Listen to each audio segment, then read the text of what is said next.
Changing your subscription plan on Palo Alto Networks is a straightforward process. Follow these steps to successfully update your plan. Step 1. Log into your account. Visit the Palo Alto Networks website and log into your account using your credentials. Make sure you have administrative access to make changes to your subscription. Step 2. Navigate to Subscription Management.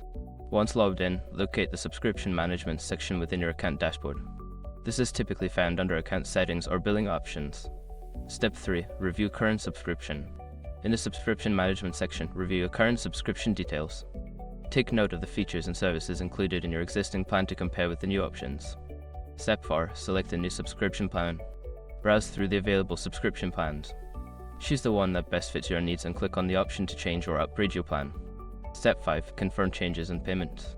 Before filing a refund or dispute, use the sroc.com link in the description to open the refund dispute deadline calculator and confirm your deadline. After completing these steps, you should receive a confirmation of your new subscription plan.